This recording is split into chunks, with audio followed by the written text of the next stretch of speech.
కీర్తి law classes కి అందరికీ స్వాగతం అండి.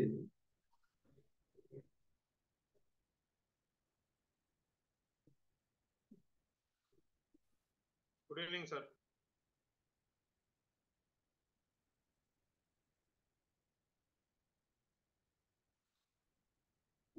కీర్తి లా క్లాసెస్ కి అందరికీ వెల్కమ్. ఇందులో భాగంగా కొత్త చట్టమైనటువంటి భారతీయ నాగరిక సురక్ష సంహిత అనే దాని గురించి చదువుకున్నాం. సుమారుగా మనం సగం వరకు కంప్లీట్ అయితే చేస్తున్నాం. ఇవాళ సెక్షన్ 237 గురించి అక్కడ నుంచి స్టార్ట్ చేద్దాం.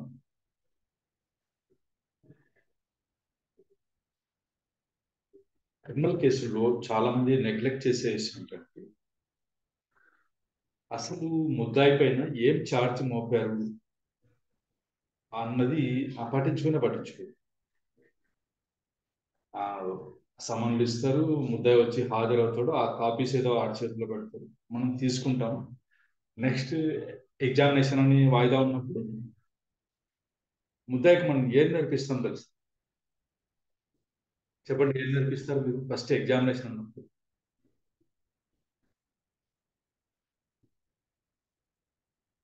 నేరం చేయలేదనే చెప్పమంటారు సార్. చెప్పమంటారు. వాళ్ళు అడుగుతారు, ఇట్లా మీరు నేరం చేశారు, వీళ్ళందరూ అంటారు, మీరు చేయలేదు, అబద్ధం అని చెప్పండి అని చెప్పి చెప్పండి. అంతే కదా?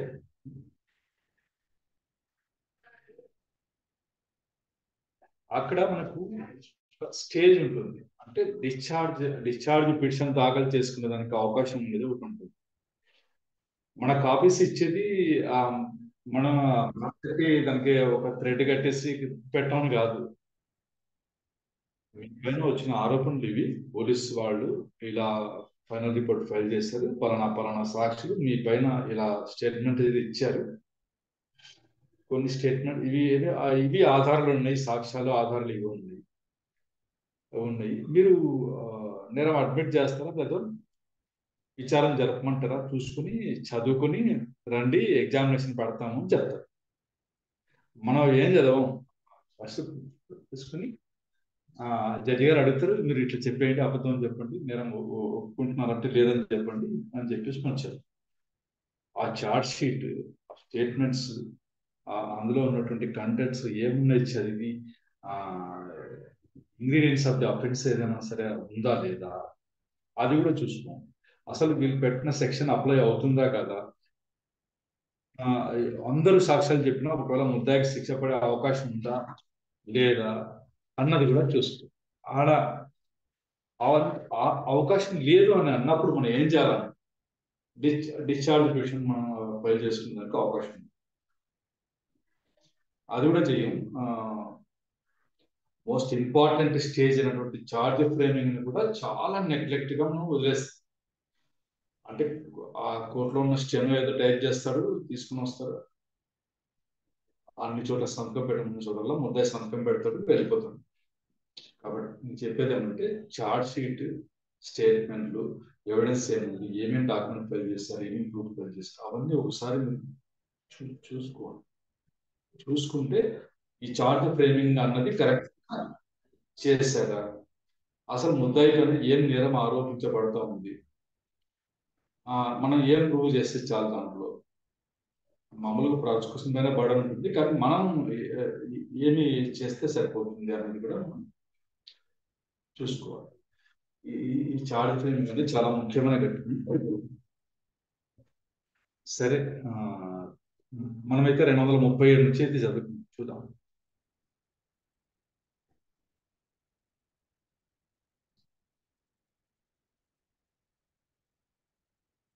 Words in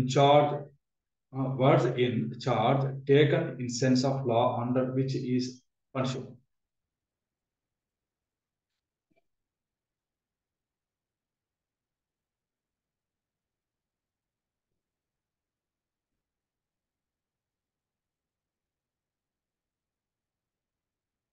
In every charge, ప్రతి అభియోగంలో words used in describing an offense, ఒక నేరం గురించి వివరించేందుకు ఉపయోగించిన పదాలు ఏవైతే ఉన్నాయో అవి shall be deemed to have been used in the sense attached them respectively by the law under such offenses. చట్టంలో ఏమి చెప్పబడి ఉంది అన్న ఆ సెన్స్ లోనే, అంటే అదే భావంలోనే చెప్పడం జరిగింది అని అనుకోవాలి. ఇంకా దాంట్లో ఒక ఎక్కువ తక్కువలు ఉన్నా సరే ఆ నేరానికి ఏదైతే అర్థం ఉందో, ఏదైతే భావం ఉందో అదే దాంట్లో చెప్పింటాము. అదే పదార్థం అంటే యాజ్ ఇట్ ఈస్ ఉపయోగించకపోయినా కూడా అలాగే భావించుకోవాలని చెప్పినట్టు సెక్షన్ 237 చెప్తాం. నెక్స్ట్ 238 అందులో తప్పులు ఉంటే తప్పుల యొక్క ప్రభావం ఏంటి, ఎఫెక్ట్ ఎలా ఉంటుంది?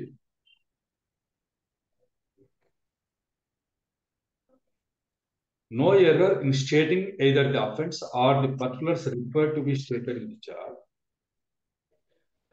తప్పు ఏదైనా సరే దేనిలో స్టేటింగ్ either the offense ఏ నేరము అని చెప్పడంలో కానీ, లేదా particulars required to be stated in charge, charge లో మనం తెలియజేయాల్సినటువంటి పర్టికులర్స్ ఏదైతే ఉందో అవి చెప్పడంలో తప్పులు ఉన్నా సరే,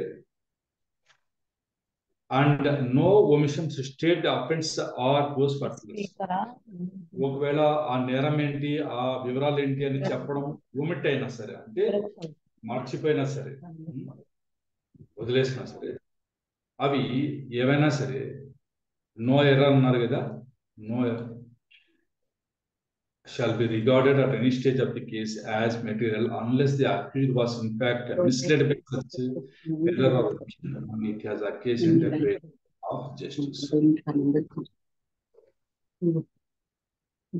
ఇక్కడ ఏమవుతుంది,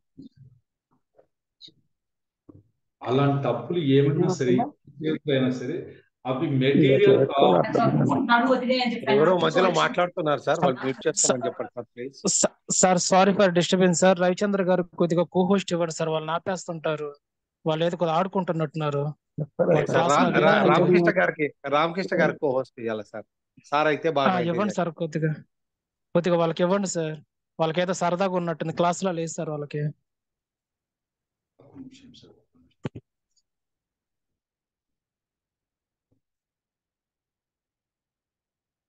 రామకృష్ణ గారికి హోస్ట్ ఇచ్చాను.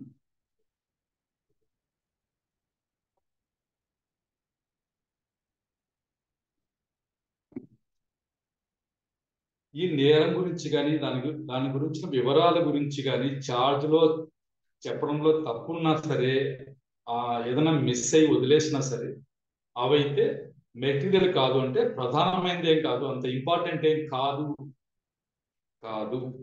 ఎంతవరకు అంటే unless the accused was in fact misled by such error. చాలా పాపం మీరు చెప్పనందువల్ల అతను మిస్లెడ్ అంటే వేరే దారిలో వెళ్ళాడు, తన మీద ఉన్నటువంటి నేరం ఏదైతే ఆరోపించబడిందో దాన్ని గుర్తించడంలో తనకి తప్పుదో పట్టించారు అనే విధంగా ఉంటే తప్ప, తర్వాత వచ్చేసి దీనివల్ల న్యాయం ఫెయిల్యూర్ ఆఫ్ జస్టిస్ జరిగింది అని ఉంటే పరిస్థితి తప్ప చేసేవి పట్టించుకోడు. కాబట్టి చార్జ్ ఆ పదం మర్చిపోయావు, ఈ అఫెన్స్ గురించి చెప్పలేదు, వివరాలు ఇవ్వలేదు అని మనం చెప్పినా సరే గుర్తు ఇది పట్టించుకోదు అనమాట. దీంట్లో వచ్చేసి మనకు ఇలస్ట్రేషన్స్ ఇచ్చారు. ఇలస్ట్రేషన్స్ మనం ఒకసారి చూసినట్లయితే మనకు ఏంటి దీని సంగతి అని తెలుస్తుంది. చూద్దాం.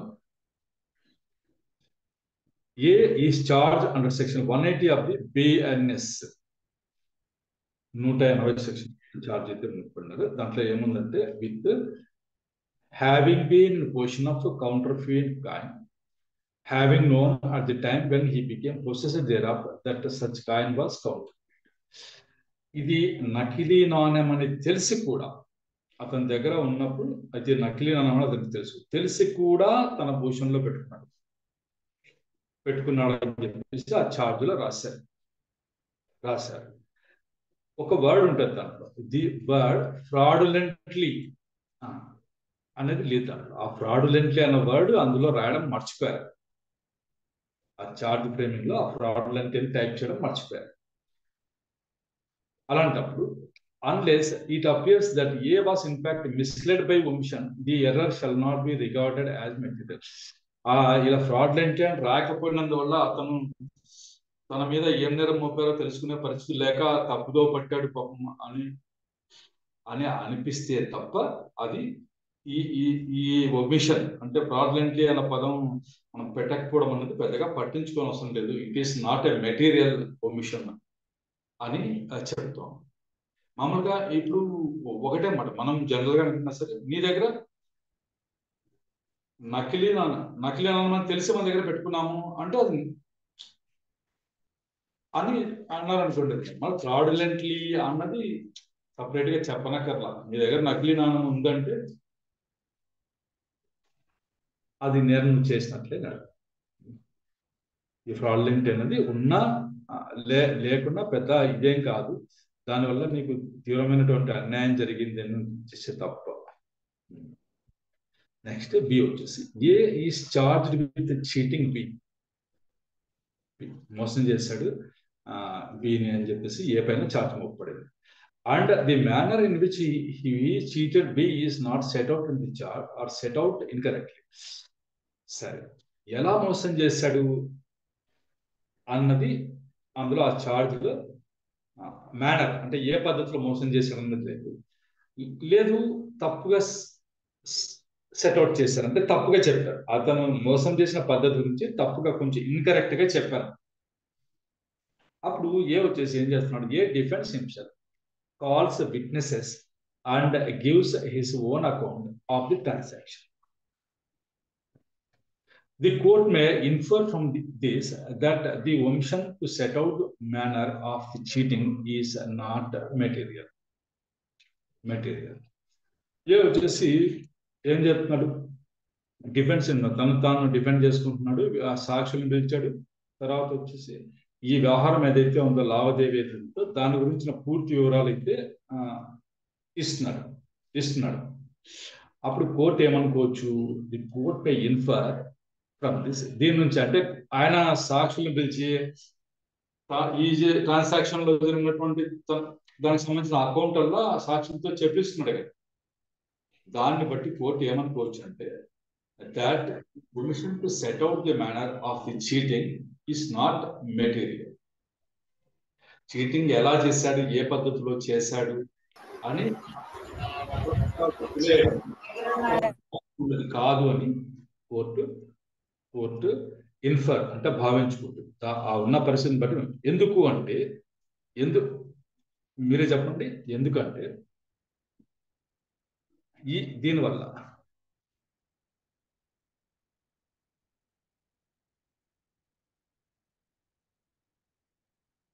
దీనివల్ల ఎందుకు కోర్టు అనుకుంటుంది, ఒక ఎగ్జాంపుల్ చెప్పుకున్నాం. మీరు నిల్చున్నారు, ఒక చోట నిల్చున్నారు. అందరూ ఏమంటున్నారు, సెల్ ఫోన్ పోయింది మీరే తీసుకున్నారు అని అంటారు. మీరు ఎలా తీసుకున్నారు అవన్నీ ఏం చెప్పలా, మీతో ఎక్కడ పెట్టింటే తీసుకున్నారు, ఎలా తీసుకున్నారు అని చెప్పలా, మీరే తీసుకున్నారు ఆరోపిస్తారు. మీరు ఏం చేశారు అప్పుడు, కావాలంటే నా జోబు చెక్ చేసుకోండి, నా బ్యాగ్ చెక్ చేసుకోండి అని అంటున్నారు. అంటే అర్థం మిమ్మల్ని మీరు డిఫెండ్ చేసుకుంటున్నా అంటే మీకు అర్థమైంది అంటే మీ పైన ఏం నేరం ఆరోపించబడింది,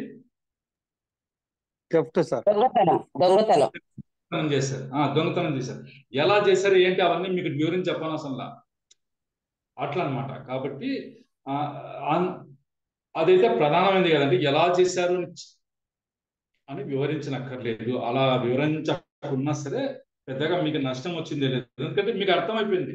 మీరు ఎప్పుడైతే నా జోబులు చెక్ చేసుకోండి, బ్యాగులు చెక్ చేసుకోండి అని డిఫెండ్ చేసుకున్నారు అంటున్నారు కదా, నేను తీసుకోలేదు కావాలంటే చూసుకోండి అంటున్నారు. అంటే అర్థం ఏంటి, నేను దొంగతనం చేయలేదు అని మీరు అంటున్నారు కాబట్టి మీకు మీ పైన వచ్చిన నేరారోపణ దొంగతనం అన్నది మీకు అర్థమైంది. కాబట్టి మీరు ఇదైతే తీసుకోలేదు, మీరు సరిగా చెప్పలేదు అనేది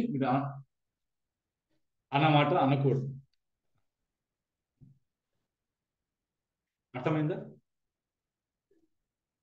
సార్ ఓకే సార్. సరే, next C, A is charged with cheating B. And the manner in which he cheated B is not set out in the charge. ఆ ఛార్జ్లో అయితే ఎలా మోసం చేశాడు అన్నది చెప్పలేదు. There were many transaction.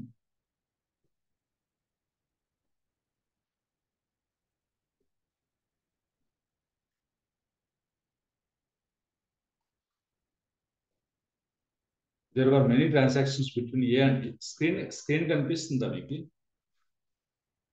Yes, sir. It's visible, sir. Yes, yes. Yes, sir. A, B మధ్య చాలా లావాదేవీలు ఉన్నాయి. And A had no means of knowing to which of them the charge referred and offered no defense.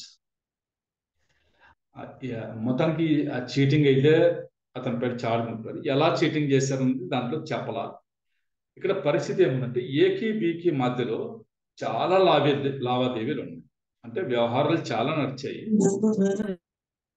ఆ వ్యవహారాలకు సంబంధించి దేని గురించి చెప్తున్నారు వీళ్ళు? ఏ వ్యవహారంలో ఏ ట్రాన్సాక్షన్ లో మోసం జరిగింది అని చెప్తున్నారు అని తెలుసుకునేదానికి ఏకి అవకాశమే లేకుండా పోయింది.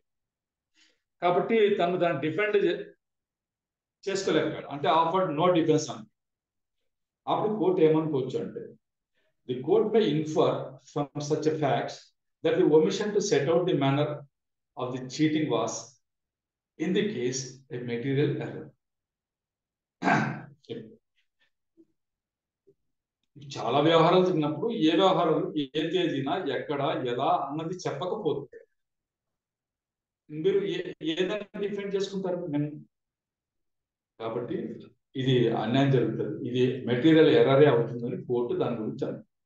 ఎందుకంటే ఒకటి కాదు, వాళ్ళ మధ్యలో ఉన్న వ్యవహారాలు చాలా ఉన్నాయి. ఆ పర్టికులర్గా పలానా ట్రాన్సాక్షన్ అప్పుడు మీరు మోసం చేశారు, పలానా రోజున పలానా విధంగా అని అతనికి ఎక్స్ప్లెయిన్ చేస్తే అప్పుడు దానికి సంబంధించి అతను తన డిఫెన్స్ ఏదైనా ఉంటే ఆఫర్ చేస్తాడు. ఇలా చేయలేదు సార్ అని చెప్పేసి. ఏమి చెప్పకుండా ఒక 100 ట్రాన్సాక్షన్స్ లో మీరు మొత్తానికి బీని మోసం చేశారంటే అతను ఏమని చెప్తుంటారు. కాబట్టి ఇది ఎర్రర్ అవుతుంది, మెటీరియల్ ఎర్రర్ అవుతుంది. నెక్స్ట్, ఇది మనం ఏదైతే ఇల్లస్ట్రేషన్ చదువుకుంటున్నామో దీని గురించి మీకు క్వశ్చన్లు వస్తాయి ఎగ్జామ్లో. ఎందుకంటే చార్జ్ ఫ్రేమింగ్ అన్న దాని గురించి ఖచ్చితంగా క్వశ్చన్స్ వస్తాయి అంటున్నాడు. ఎందుకంటే మీకు అవగాహన ఉందా లేదా అని చెక్ చేస్తారు వాళ్ళు, మీకు ఆ టెస్ట్ చేస్తారు. దాంట్లో ఇవి చదువుకుంటే మీరు ఎస్ ఇట్లా మిస్టేక్ అయింది, ఈ మిస్టేక్ మెటీరియలా ఇమ్మెటీరియలా, దీంట్లో మిస్టేక్ ఉన్నా పర్లేదా, ఏమన్నా ఇది అవుతుందా అన్నది కూడా ఆ జ్ఞానం మీకు ఉందా లేదా అని టెస్ట్ చేస్తారు. కాబట్టి ఇవి కూడా బాగా చూసుకోండి. ఏ is charged with murder of Koda Baksh on 21st January 2020.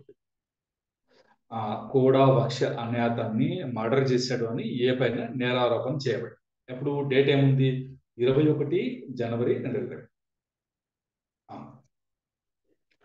In fact the murdered person's name was Haidar Bakhsh. మామూలుగా చంపబడిన వ్యక్తి పేరు ఏముంది? హైదర్ బక్ష్. డేట్ కూడా ఏముంది? అది date of murder was 20th జనవరి. పేరు వేరే ఉంది, మనిషి పేరు వేరే ఉంది, డేట్ కూడా వేరే.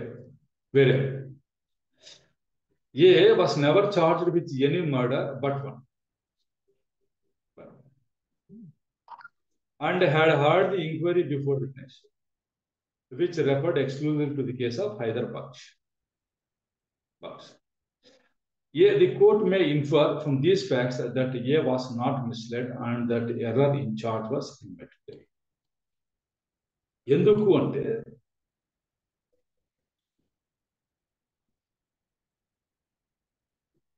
రెడ్ కలర్ పెట్టాను కదా ఒకసారి. Yes, sir. A was never charged with any murder but one.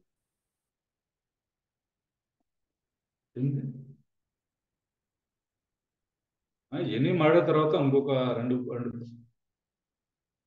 Words ఉన్నాయి.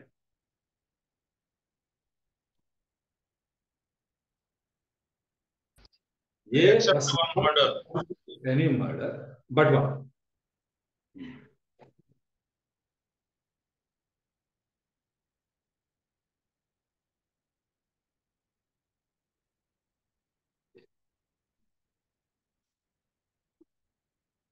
అతనికి ఈ హత్య నేరం తప్ప వేరే ఛార్జ్ లేదు, వేరే కేసు లేదు, ఉన్నది ఒకటే కేసు అనమాట. A was never charge with any murder but one. ఇంతకుముందు ఏ హత్య కేసులో అతను ఛార్జ్ మోపడలా, ఇంకో హత్య చేసిన కేసు కూడా లేదు, ఉన్నది ఒకటే. అలాంటప్పుడు ఏ బక్ష అయితే ఏముంది, మిస్టేక్ ఉన్నా సరే అదేం పెద్ద మెటీరియల్ కాదు, ఇమ్మెటీరియల్ అని కోర్టు అనుకుంటుంది.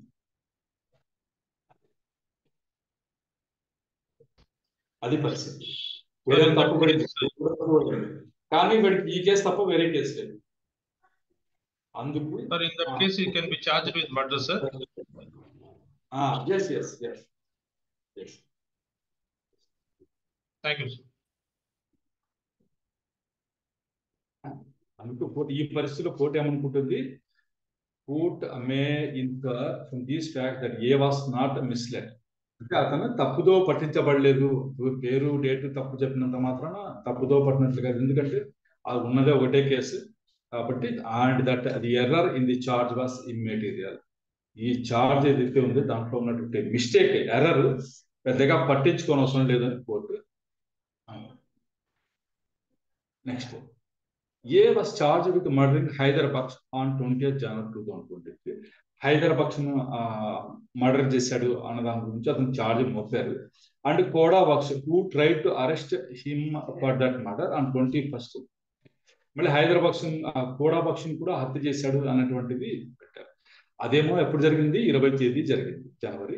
ఇది 21st జరిగింది. ఎవరు కోడా బక్ష్ ఎవరంటే ఈయన అరెస్ట్ చేయడానికి వచ్చినటువంటి ఆడు అనమాట. ఫస్ట్ హైదరాబాద్ ను 20వ తేదీ చంపేశాడు అని అది చార్జ్ మోపారు. తర్వాత వచ్చేసి కోడా బక్ష్ ను 21వ తేదీ మర్డర్ చేశాడు అని చెప్పేసి ఉంటారు. Well charge for the murder of Haidar Bakhsh, he was tried for the murder of Koda Baksh. The witnesses present in his defense were witnesses in the case of Haider Baksh. The court may infer from this that A was misled and that the error was material. ఎందుకు రెండు కేసులు ఉన్నాయి పాపం ఇక్కడ. హైదర్ బక్ష్ చంపింది ఒకటి, కోడా బక్ష్ చంపినాడని చెప్పేసి రెండు కేసులు ఉన్నాయి. సాక్షులు ఏమన్నారు, the witnesses present in the defence were witness in the case of Haidar Bakhsh.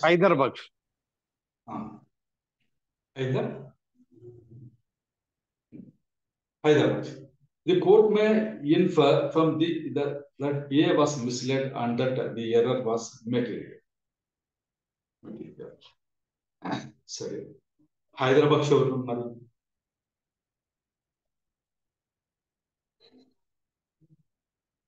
Hyder Bakhsh అనేవాడు witnesses.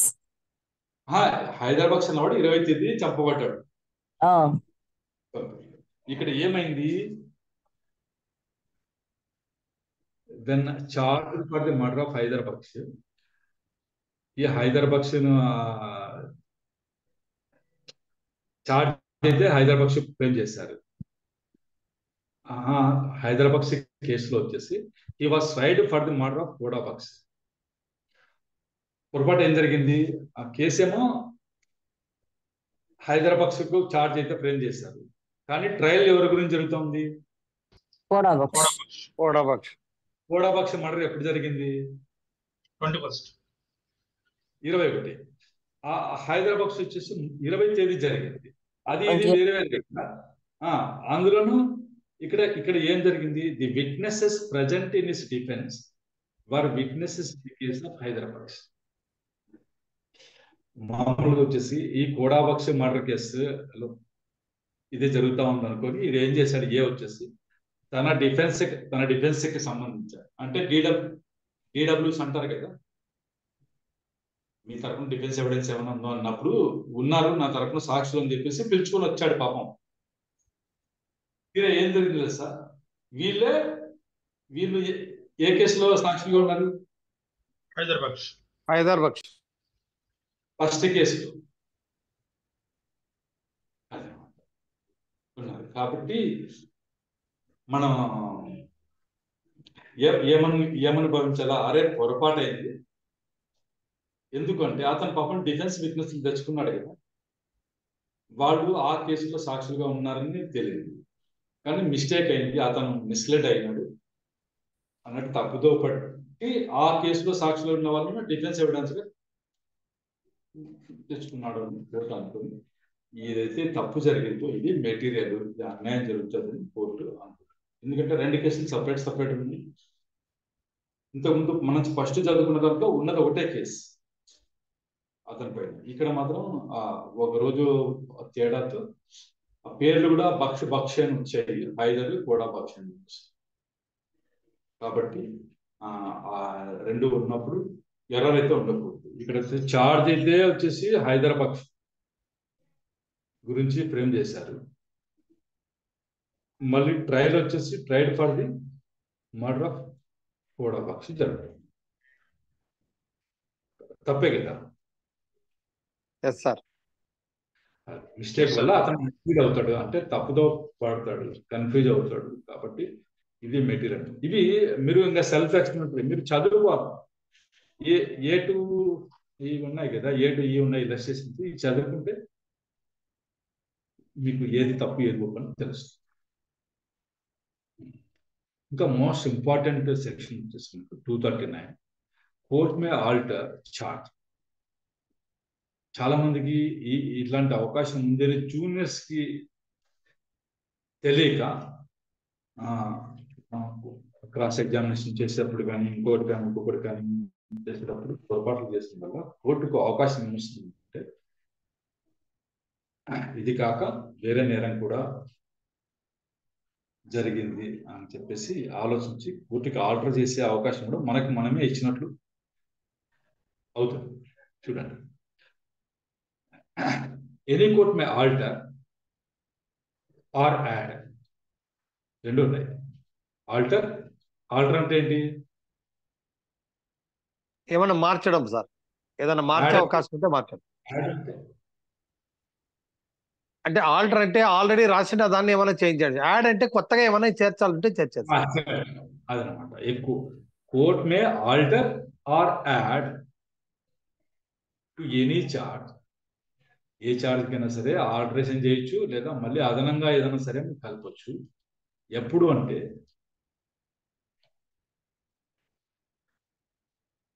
Any time before judgment is pronounced.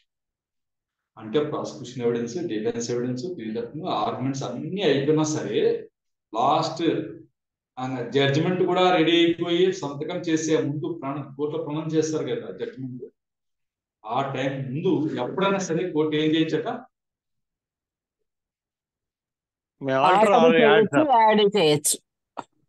చేయొచ్చు. కాబట్టి మన కేసు అయిపోయిందిలే, ఇంకా మన ఆర్గ్యుమెంట్స్ అయిపోయినాయి అని మనం రిలాక్స్ అయ్యేదానికి అవకాశం అయితే లేదు. ఆ కోర్టులో జడ్జిమెంట్ వచ్చేంత వరకు మనం జాగ్రత్తగానే ఉండాలి. Next 2, every such alteration or addition shall be read and explained to the accused. ఎందుకు అంటే ఆడిపైన చేసినప్పుడు చెప్పాలి కదా, చదివి చెప్పాలి. మామూలుగా చార్జ్ చదివి చెప్పాలి. ఏం చెప్తా ఉంటారంటే అలా చెప్పకుండా,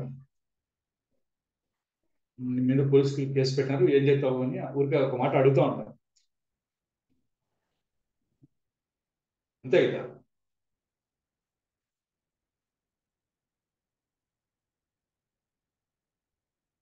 అంతే సార్.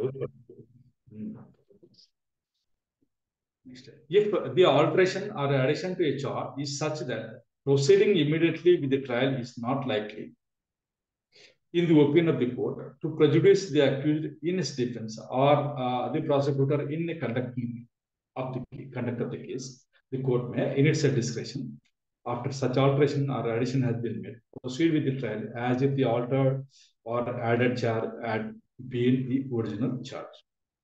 కోర్టుకి ఎంత డిస్క్రిప్షన్ ఇచ్చారంటే, ఈ ఆల్టరేషన్ కానీ యాడిషన్ కానీ, ఈ చార్జ్కి చేసినటువంటి ఆల్టరేషన్ కానీ యాడిషన్ కానీ ఎలాంటిది అంటే, సచ్ దట్, ఎలాంటిది అంటే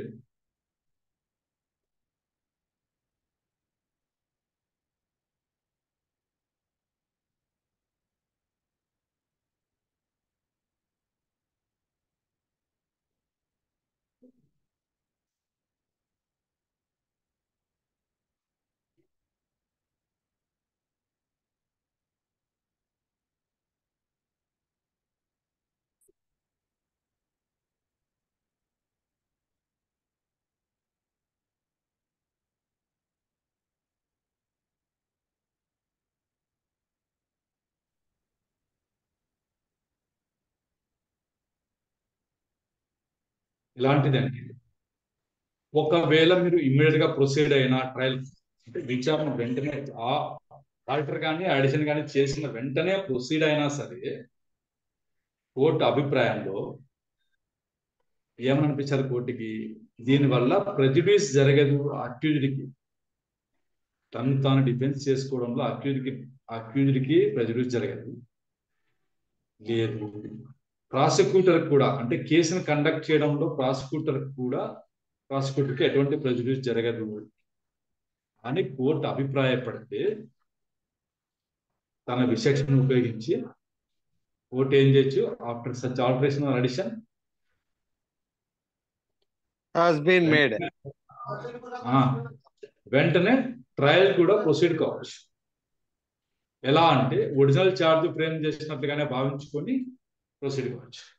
దానికి మీరు ఆల్టర్ చేశారు, ఆడిషన్ చేశారు, మాకు మళ్ళీ వాయిదా కావాలి అని అట్లా ఆడుకుంటే ఏం పర్లేదు అంటే ఆల్టర్ చేసిన పెద్ద నష్టం ఏం లేదు, కానీ మీకేం నష్టం జరగదు అని చెప్పేసి ఆ ట్రయల్ కంటిన్యూ చేయొచ్చు, ప్రొసీడ్ కావచ్చు అని మనకి కోర్టుకి అయితే పవర్ ఇచ్చారు, డిస్క్రిప్షన్ పవర్ ఇచ్చారు 239కి వెళ్తే.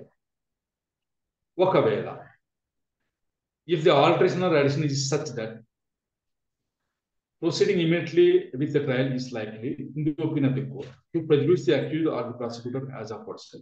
The court may either direct a new trial or adjourn the trial for such a period as may be necessary. Court ఇలా కూడా అనుకుంటుంది, ఇలా అరే మనం అయితే ఆర్డర్ చేసాం, దీని గురించి వాళ్ళు కూడా చదువుకొని స్టడీ జరుగుతా, మనం అవకాశం ఇకపోతే వాళ్ళు ప్రెజుడిస్ జరుగుతుంది ప్రాసిక్యూటర్ కానీ ముద్దాయి కానీ. కాబట్టి కోర్టు ఏం చేయొచ్చు, either direct a new trial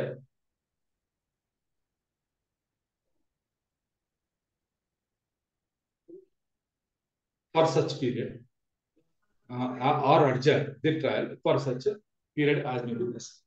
ఎంత అవసరమైతే పీరియడ్ అంత అవసరం పాటు ఆ కేసుని వాయిదా వేయచ్చు. ఇప్పుడు చెప్పండి, మామూలుగా మీరు డబల్ జోపడి అని ఉంటారు, విన్నారా? Double jeopardy. Yes sir, double jeopardy. విన్నాం సార్. 20 clause 3 article 20 clause. అవును, అది మనకు సిఆర్పిసి లో సెక్షన్ ఏమి 300 సార్. Section 300 sir. ఒక వ్యక్తిని 2 సార్లు విచారణకు గురి చేయడం ఒక నేరం గురించి అనుందా? ఉంది కదా. Yes sir. ఇక్కడ న్యూ ట్రయల్ అంటారు. మీకు ఎప్పుడన్నా సరే క్వశ్చన్ వేస్తారనుకోండి, whether court can direct new trial అని క్వశ్చన్ వేస్తే మీరు ఎస్ రాస్తారా, నో రాస్తారా? ఇది తెలియకపోతే నో రాస్తాం సార్. ఇది తెలియకపోతే నో రాస్తాం. ఎస్ రాస్తాం. ఏంటి కొత్త ట్రయల్, ఒకసారి ట్రయల్ జరగాల్సింది అని అంటారు. కాబట్టి ఒకవేళ క్వశ్చన్ అంటారు under what circumstances the court can direct new trial అన్నప్పుడు కూడా ఇప్పుడైతే మీరు చార్ట్ ఆల్టరేషన్ కానీ అడిషన్ కానీ చేసి అడిషన్ వల్ల దీని వల్ల ముద్దాయికి లేదా ప్రాసిక్యూటర్కి ప్రెజుడిస్ జరుగుతుంది అని కోర్టు భావించినప్పుడు కోర్టు న్యూ ట్రయల్ అని మీరు ఆన్సర్ రాయగలగాలి. ఒక ఇంటర్వ్యూలో మీకు క్వశ్చన్ వచ్చినా సరే మీరు ఆన్సర్ అయితే చెప్పగలరు. సరే, next, if the offense stated in the altered or added chart is one ఎలాంటిదంటే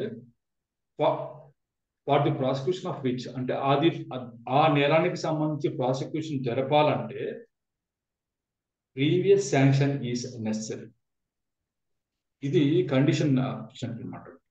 మీరు అది విచారణ జరపాలంటే ప్రీవియస్ శాంక్షన్ ఖచ్చితంగా ఉండాలి అనేటువంటి నేరం అయితే అప్పుడు ఏం చేయాలి, the case shall not be proceeded with until such sanction is obtained. ఆ శాంక్షన్ వచ్చేంత వరకు కేసు ప్రొసీడ్ అయితే కావు. ఒకవేళ unless sanction has been already obtained for a prosecution of the same facts as those on which the altered or added charges formed. ఒకవేళ ఇదివరకే sanction ఉందనుకోండి పర్లేదు, లేకపోతే మటుకు shall not be proceeded with ప్రొసీడర్కి ఆ కేసు అయితే ముందుకైతే పోవద్దు అని చెప్పేసి. సరే, ఒక్క నిమిషం దీన్ని ఆపుతాను.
ఇది మనకు ఆర్మ్స్ యాక్ట్ చెప్తుంది.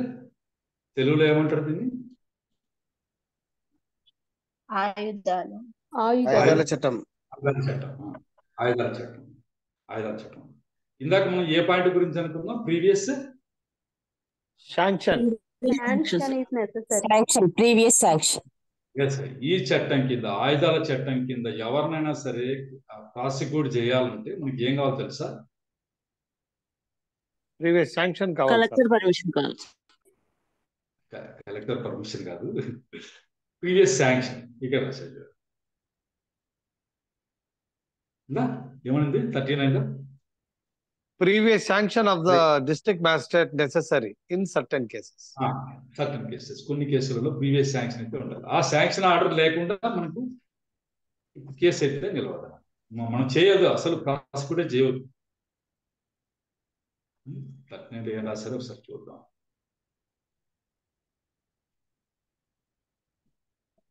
ఇది ఎక్స్పీరియన్స్ ఉన్న బెంచ్ క్లర్క్ చూస్తారు.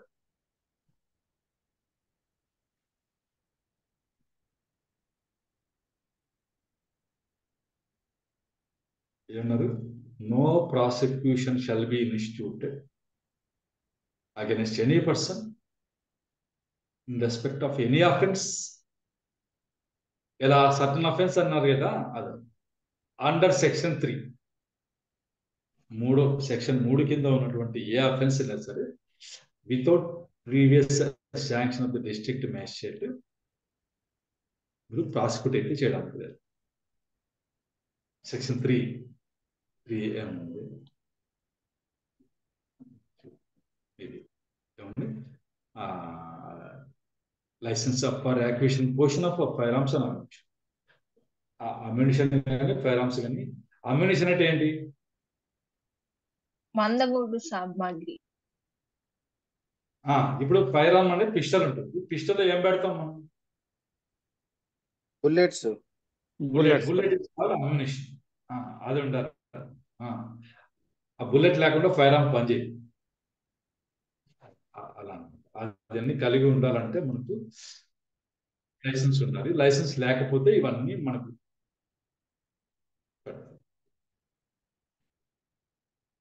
తర్వాత వచ్చేసి కొన్ని నేరాలకు సంబంధించి నోటిఫికేషన్ కూడా ఇస్తారు.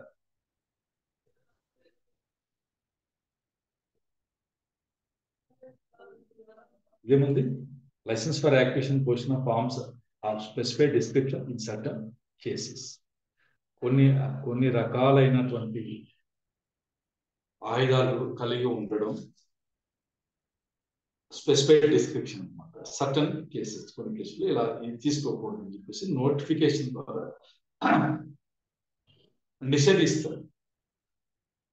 ఆ నోటిఫికేషన్ అనేది కూడా ఏముంటది? దేని గురించి? Other than firearms. మా తాడిపత్రి ఏరియాలో ఇంతకుముందు అంటే 80s నుంచి 90s పూర్వకాలం అంతా అనుకోండి.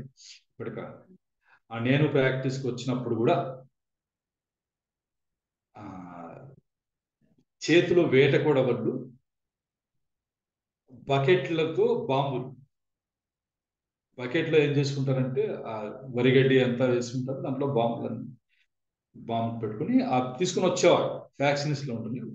ఎందుకంటే ప్రకృతిలో ఎక్కడైనా దాడి చేస్తారేమో అని చెప్పేసి అవి తీసుకుని తిరిగారు. వేటకోడలు బాంబులు తీసుకుని తిరిగేవారు.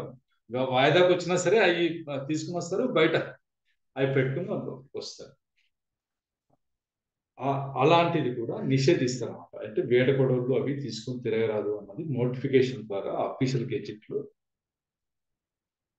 నోటిఫై చేస్తారు. ఇంతకాలం పాటు అని చెప్పేసి దాన్ని మళ్ళీ పొడిగించుకుంటూ వెళ్తూ ఉంటుంది. అది ఆటోమేటిక్ గా జరుగుతూ ఉంటుంది ప్రాసెస్. ఈ కేసులు డీల్ చేసేవాళ్ళు, ఆర్మ్స్ యాక్ట్ డీల్ చేసేవాళ్ళు ఆ నోటిఫికేషన్ ఫైల్ చేశారా లేదా అన్నది కూడా మీరు కేసు బండిలో చూసుకోవాలి. అది మీరు కేసు బండిలో ఎలా అనుకుంటారో మాకు తెలియదు, కానీ వేశారా లేదా పోలీసు వాళ్ళు అన్నది సిడి ఫైల్. ఇలాగే ఇంకొకటి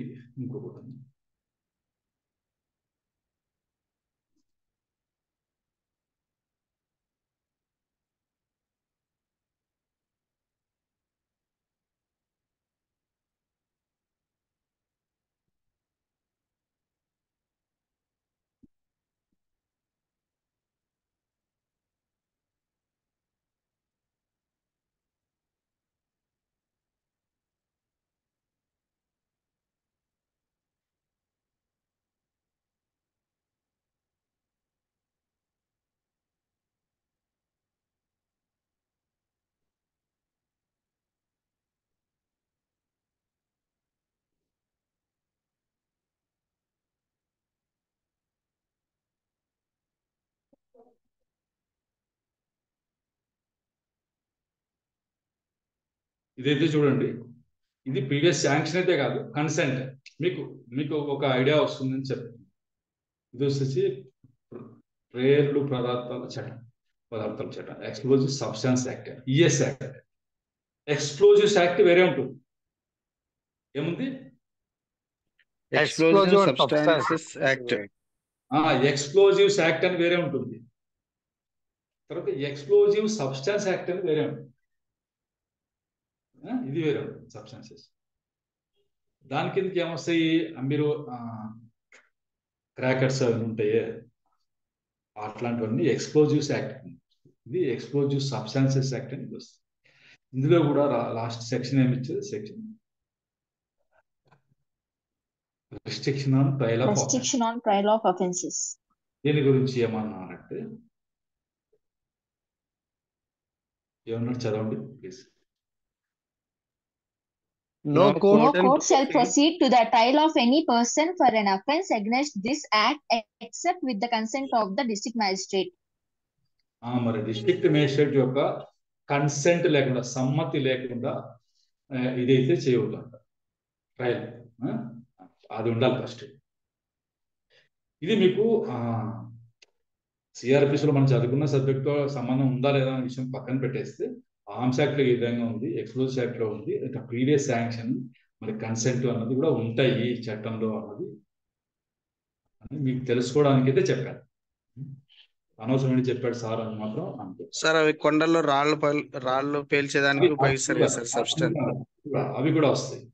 అవి కూడా దీంట్లోనే సార్, దీంట్లోనే వస్తాయి. Explosive substance act.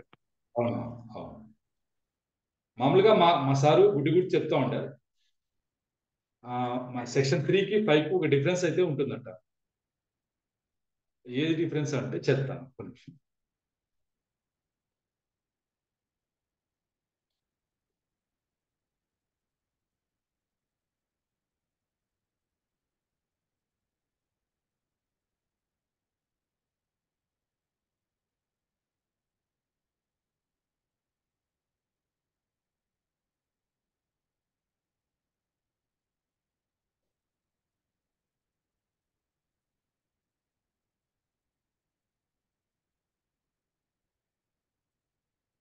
వచ్చింది కదా?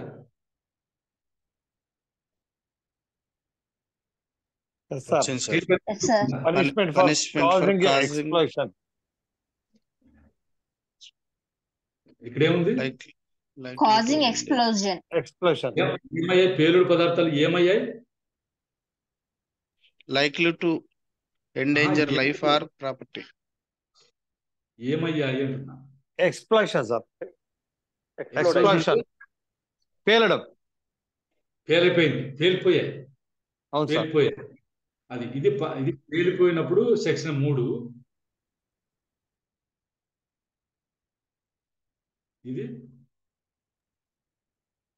మేకింగ్ అండ్ పొసెషన్ ఎక్స్ప్లోసివ్స్ అంటే వాటి కలిగి ఉన్నప్పుడు కలిగి ఉండడం. అండర్ సస్పిషియస్ సర్కమ్స్టాన్సెస్ తయారు చేయడం కానీ కలిగి ఉండడం కానీ అప్పుడు 5 పెడతారు.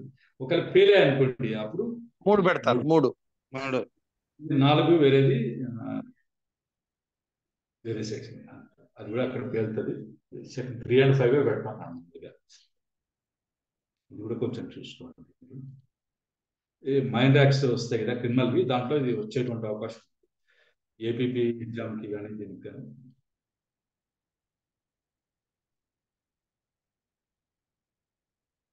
నెక్స్ట్ ఇది చాలా ముఖ్యమైనది. ఏముంది మీకు? మనం నిద్రపోయేదానికి జడ్జిమెంట్ ప్రొనౌన్స్ చేసే ముందు ఎప్పుడైనా సరే at any time before judgement pronounce కోర్టుకి ఛార్జ్ ఆల్టర్ చేసేటువంటి అధికారం లేదా యాడ్ చేసేటువంటి అధికారం ఉంది. కాబట్టి మనమైతే నెగ్లెక్ట్ గా ఉండొద్దు. అంత విచక్షణ అధికారం కోర్టుకు ఉంది. చూడండి మీరు గమనించాల్సి, నేను చదివేటప్పుడు చూస్తూ ఉండనని కూడా చెప్పాను మీకు. మీరు చూసారో లేదో, చూస్తూ ఉన్నారో లేదో కూడా తెలియదు. చూస్తున్నాం సార్.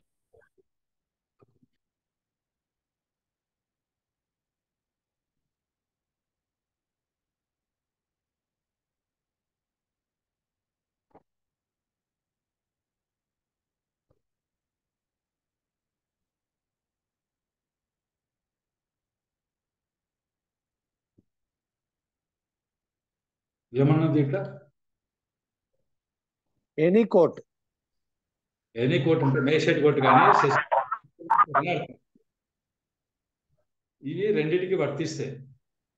చదువుకున్నప్పుడు ఇది మేజిస్ట్రేట్ కోర్టా ఎక్కడన్నా రాసారా? ఊరికి ఎనీ కోర్ట్ అనుకుంటూ వెళ్ళచ్చు. ఇక్కడ రాసారా కోర్ట్ మే రాస్తారు. కోర్ట్ అని any court particular sessions court గురించి మాట్లాడేటప్పుడు ఏమంటారు? జడ్జ్ అని రాస్తారు.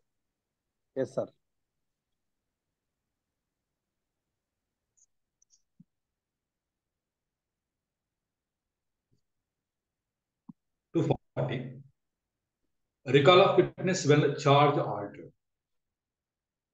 సరే, చార్జ్ ఆల్టర్ చేశారు కదా, అంటే నేరం అనేది ఆల్టర్ చేశారు. అలాంటప్పుడు ఏదైతే సాక్షిని చెప్పి వెళ్ళిపోయారో వాళ్ళని మళ్ళీ పిలిపించాలన్నమాట. పిలిపించే దాని గురించి whenever a charge is added to by the court after the commencement of trial, విచారణ మొదలైన తర్వాత చార్జ్ ఆల్టర్ చేయడం కానీ యాడ్ చేయడం కానీ జరిగితే అప్పుడు the prosecutor and the accuse shall be allowed. Prosecutor వచ్చేసి ప్రాసిక్యూషన్ విట్నెస్ పీడబ్ల్యూని పిలిచికొచ్చుకుంటారు. అక్యూజ్ వచ్చేసి DW1 మళ్ళీ recall to recall or resummon and examine with reference to alteration or addition. కొత్త విషయం కాదు, ఆ ఆల్టరేషన్ అడిషన్ గురించి మాత్రమే విత్ రెఫరెన్స్ టు దాన్ని మాత్రమే రికాల్ రీసమన్ చేసేసి విట్నెస్ ని ఇది చేయొచ్చు అనమాట. Unless the court for reasons to be regarded writing consider that a prosecutor or the accused at the case will be desires to recall or re-examine such witness for the purpose of vexation or delay or for defeating the ends of justice. ఇలా court ఏమనుకుంటుంది, ఇలా అనవసరంగా మళ్ళీ సాక్షులను పిలుచుకొని వచ్చి recall చేసి మళ్ళీ రీఎగ్జామిన్ అడుగుతున్నారు, దీనివల్ల డిలే అవుతుంది, వెక్సేషన్ జరుగుతుంది, అనవసరము అని కోర్టు అనుకుంటే తప్ప మామూలుగా వాళ్ళకి వీళ్ళకి అంటే అక్యూజ్కి ప్రాసిక్యూటర్కి ఇద్దరికి సాక్షులను తిరిగి పిలిపించుకొని రీఎగ్జామిన్ చేసేటువంటి అవకాశం అయితే లేదు. అంటే also to call any further witness whom the court may think to be material. వీళ్ళే ముఖ్యము, వీళ్ళని పిలిపించాలి అని అనుకుంటే కొత్తగా ఇంకెవరైనా సరే పిలిపించవచ్చు. లిస్ట్ లో లేకపోయినా పిలిపించవచ్చు. లేకపోయినా సరే పిలిపించవచ్చు. ఈ లిస్ట్ లో లేకపోయినా పిలిపించే అవకాశం కోర్టుకు ఉంటుందా మామూలుగా? ఉంటుంది సార్ 311 ఉంటుంది సార్. ఉంటుంది కదా సార్. అది ఏ సెక్షన్ లో ఉంటుంది? CrPC CrPC 311 sir. 311. ఏమమ్మా? 311. Recall of fitness. ఇది చార్జ్ ఆర్డర్ చేసినప్పుడు రీకాల్ గురించి చెప్తుంది, అది జనరల్ గా చెప్తుంది.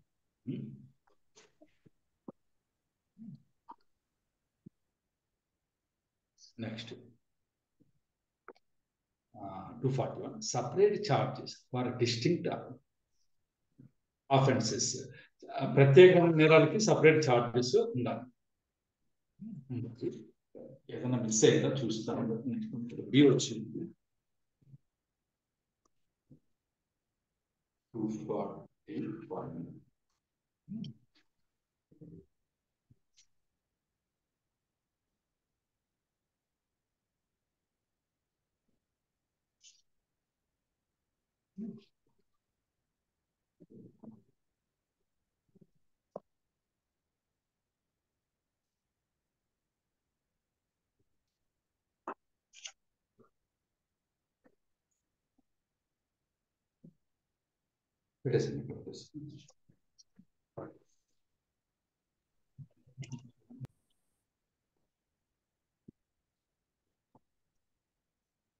సార్ మిస్ ఏమీ కాలేదు.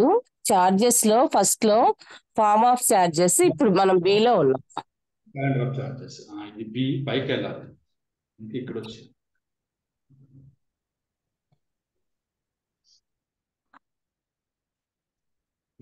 Next separate charges for distinct offenses. ఎలా అంటే for every distinct offence of which any person is acting, ప్రతి ప్రత్యేక నేరానికి సంబంధించి there shall be a separate charge, separate అభియోగం అంటూ ఉండాలి. And every such charge shall be tried separate, ఆ చార్జ్ సెపరేట్ గా విచారించబడాలి. Provided that where the accused person by an application writing so decides and the magistrate is of opinion that such person is not likely to be prejudiced, the magistrate may try together all or any number of the charges framed against such person. ఈ project ప్రకారమైనా మన కేసులు జరుగుతున్నాయి కోర్టులలో. Separate offence కి చార్జ్కి అన్ని కలిపి ఒకటే విచారిస్తుంది. ఎందువల్లంటే దీంతో వీరికి నష్టమేం లేదు అని చెప్పేసి కోర్టు అనుకుంటే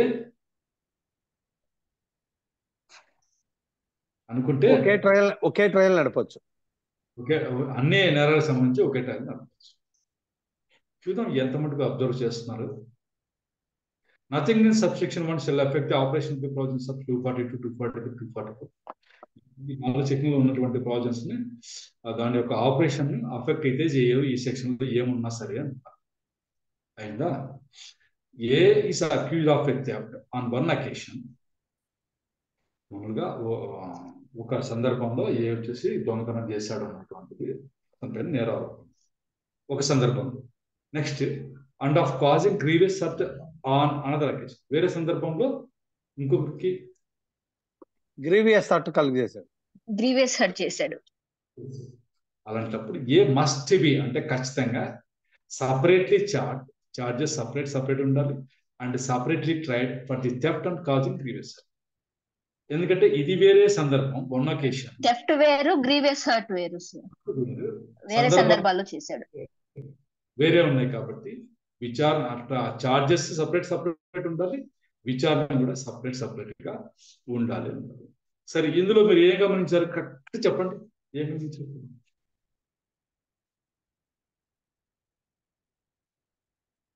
చెప్పండి. సరే, నేను క్లూ ఇస్తాను. ఇందులో ఒక హీరో ఉన్నాడు. ఎవరు ఆ హీరో?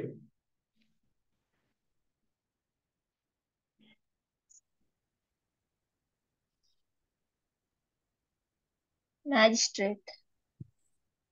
Yes, magistrate. కోర్టు కాదు ఇక్కడ, మేజిస్ట్రేట్ అంటారు. కోర్టు అన్నారా? కోర్టు సెషన్స్ కోర్టు వర్తిస్తుంది ఇది? లేదు సార్, జడ్జి అని రాయలేదు సార్ అక్కడ.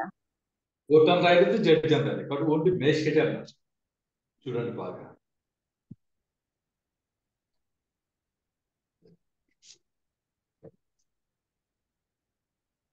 సరేనా? Yes sir. Yes, sir. Next 242. Offences of same kind within a year may be charged together. మరి ఒక సంవత్సరంలో ఒకే రకమైనటువంటి సేమ్ కైండ్ ఉన్నటువంటి నేరాలని కలిపి చార్జ్ చేయొచ్చు, అభియోగం మోపచ్చట. When a person is accused of more offences than one, ఒకటి కంటే ఎక్కువ నేరాలకు సంబంధించి ముద్దాయిగా ఉన్నాడు, ఆఫ్ ది సేమ్ కైండ్, అంటే అదే రకమైనటువంటి నేరాలకు సంబంధించి, committed with in the space of 12 months from the first to the last of such offence. ఏదైతే నేరం ఫస్ట్ చేసిన నేరం లాస్ట్ చేసిన నేరం మధ్యలో ఎంత స్పేస్ ఉండాలి? 12 months ఉండాలి. ఆ 12 months లోపల ఈ నేరాలను చేయలేము, ఒకే రకమైన నేరాలు చేశాడు. Whether in respect the same person అన్నమాట. మళ్ళీ అగెనెస్ట్ హూమ్ అన్నప్పుడు ఒకే పర్సన్ ఆ పక్క ఉన్నక్కర్లా, డిఫాక్టో కంప్లైంట్ కానీ విక్టింగ్ కానీ ఎవరన్నా సేమ్ పర్సన్ ఉన్నక్కర్లా. అలాంటప్పుడు ఆ ముద్దాయి he may be charged with and tried at one trial for any number of them not exceeding 5 offense కి సంబంధించి, సేమ్ కైండ్ ఆఫెన్సెస్ అన్నారు కదా, 5 సంబంధించి 5 మించకుండా ఒకే ట్రైల్లో జాయింట్ గా చార్జ్ మోపచ్చు అనమాట, కలిపేసి. అంటే ఒక ట్రైల్ అప్పుడు ఏం చెప్తారు, నువ్వు పలానా డేట్ను పలానా చోట దొంగతనం చేస్తావు, పలానా కొట్టావు అని చెప్తారు. మళ్ళీ పలానా డేట్ను ఇంకొకరిని కొట్టావు, కాజింగ్ హర్ట్ అనుకోండి. ఒకే కైండ్ ఆఫ్ అఫెన్స్. ఒక సంవత్సరం వ్యవధిలో అతను ఎన్ని నేరాల సేమ్ కైండ్ నేరాలు చేస్తుంటే 5 నేరాలకు మించకుండా ఒకే ట్రైల్ అయితే జరపచ్చు.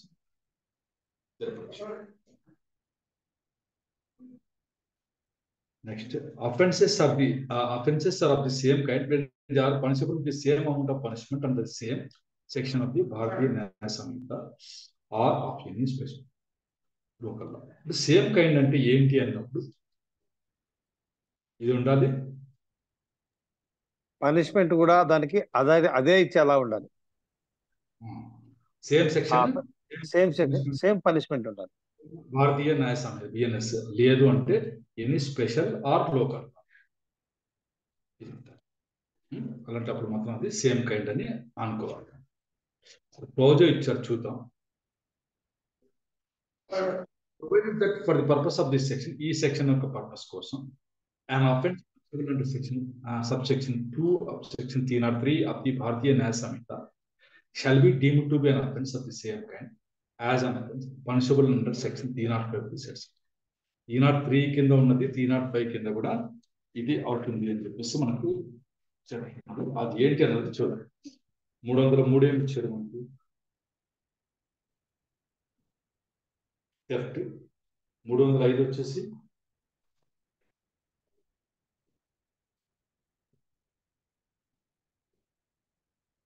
theft in a dwelling house or means of transportation or place of worship, etc. 303 కింద వచ్చినప్పుడు 305 సేమ్ అని, ఆ సేమ్ కైండ్ కిందకే వస్తాయి అని చెప్పారు. సరేనా? Yes, sir. Yes, sir.